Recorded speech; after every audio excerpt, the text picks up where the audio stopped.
ರಾಜ್ಯದಲ್ಲಿ ಲೋಕಸಭಾ ಚುನಾವಣೆಯ ನಂತರದ ದಿನಮಾನಗಳಲ್ಲಿ ರಾಜ್ಯ ರಾಜಕೀಯದಲ್ಲಿ ಹೊಸ ಸಂಚಲನವಾಗಲಿದೆ ಎಂದು ರಾಜ್ಯಸಭಾ ಅಧ್ಯಕ್ಷ ಈರಣ್ಣ ಕಡಾಡಿ ಹೇಳಿದ್ದಾರೆ.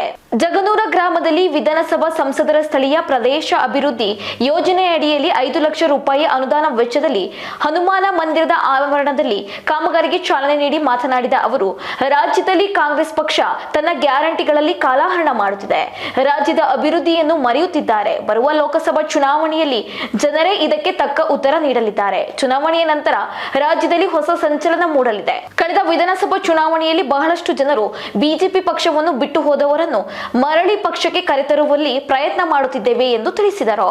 ಸ್ಥಳೀಯ ಪ್ರದೇಶಾಭಿವೃದ್ಧಿ ಅನುದಾನದಲ್ಲಿ ಜಾಗನೂರು ಗ್ರಾಮದ ಈ ಪ್ರದೇಶದಲ್ಲಿ ಏನು ದೇವಸ್ಥಾನ ಚಟುವಟಿಕೆಗಳು ನಡೀತಾವ, ಅಲ್ಲಿ ಪೇವರ್ ಬ್ಲಾಕ್ ಅಳವಡಿಸುವಂಥ ಕೆಲಸದ ಕಾಮಗಾರಿಗೆ ಇವತ್ತು ಚಾಲನೆಯನ್ನು ಕೊಟ್ಟಿದ್ದೀವಿ. 5 ಲಕ್ಷ ರೂಪಾಯಿ ಅನುದಾನವನ್ನು ಇದಕ್ಕೆ ಮಂಜೂರು ಮಾಡಿದ್ದೀವಿ. ಇದರ ಪೇವರ್ ಬ್ಲಾಕ್ ಅಳವಡಿಸೋದ್ರ ಮೂಲಕ ಗ್ರಾಮದ ಎಲ್ಲ ಸಾಂಸ್ಕೃತಿಕ ಚಟುವಟಿಕೆ ಮಾಡಲಿಕ್ಕೆ ಇದೊಂದು ಒಳ್ಳೆಯ ತಾಣವಾಗಿ ಮಾರ್ಪಾಡಾಗ್ತದೆ ಅಂತ ನಾನು ಹೇಳಲಿಕ್ಕೆ ಬಯಸ್ತೇನೆ. ಭಾಳಷ್ಟು ನಮ್ಮ ಪಕ್ಷದಲ್ಲಿ ಕಾರ್ಯವನ್ನು ನಿರ್ವಹಿಸಿ ಅನೇಕ ಜನ ಕಳೆದ ಚುನಾವಣೆಯಲ್ಲಿ ಹೊರಗೆ ಹೋಗಿದ್ದರು. ರಾಷ್ಟ್ರೀಯ ನಾಯಕತ್ವ ನಮ್ಮ ಸಭೆಯಲ್ಲಿ ತೀರ್ಮಾನ ತಗೋತು, ಇಲ್ಲ ಯಾರ್ಯಾರು ನಮ್ಮನ್ನು ಬಿಟ್ಟು ಹೋಗಿದ್ದಾರೆ ಅವರಿಗೆಲ್ಲ ವಾಪಸ್ ಬರಲಿಕ್ಕೆ ಕರೆಯನ್ನು ಕೊಟ್ಟಿದ್ದಾರೆ. ಈಗಾಗಲೇ ನಾವು ಕೂಡ ಅನೇಕ ಜನರನ್ನ ಸಂಪರ್ಕ ಮಾಡಿದ್ದೀವಿ.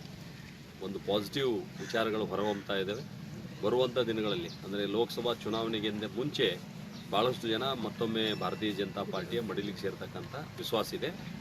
ಲೋಕಸಭಾ ಚುನಾವಣೆಯ ನಂತರ ಬಹುಶಃ ರಾಜ್ಯದಲ್ಲಿ ಒಂದು ದೊಡ್ಡ ರಾಜಕೀಯ ಬದಲಾವಣೆ ಕೂಡ ಆಗ್ತಾ ಇದೆ ಅಂತ ನಾನು ಹೇಳಲಿಕ್ಕೆ ಬಯಸ್ತೇನೆ. ನಾನು ನಿಮಗೆ ಸೂಕ್ಷ್ಮವಾಗಿ ಹೇಳೋದಂತಂದ್ರೆ, ಕಾಂಗ್ರೆಸ್ ಪಾರ್ಟಿ ಇವತ್ತು ತನ್ನ ಗ್ಯಾರಂಟಿಗಳ ಭಾರದಿಂದ ನಲಿಗೆ ಹೋಗ್ತಾ ಇದೆ. ಬಹುಶಃ ಬರುವಂಥ ದಿನಗಳಲ್ಲಿ ಕಾಂಗ್ರೆಸ್ ಪಾರ್ಟಿಯಲ್ಲೇ ಅಜಿತ್ ಪವಾರ್ ಉಟ್ಕೊಳ್ತಾರೆ, ಕಾಂಗ್ರೆಸ್ ಪಾರ್ಟಿಯಲ್ಲೇ ಸಿಂಧೆ ಅವರು ಉಟ್ಕೊಳ್ತಾರೆ. ಆ ಕಾರಣದಿಂದ ಕಾಂಗ್ರೆಸ್ ಸರ್ಕಾರ ಕುಸಿದು ಹೋಗ್ತದೆ.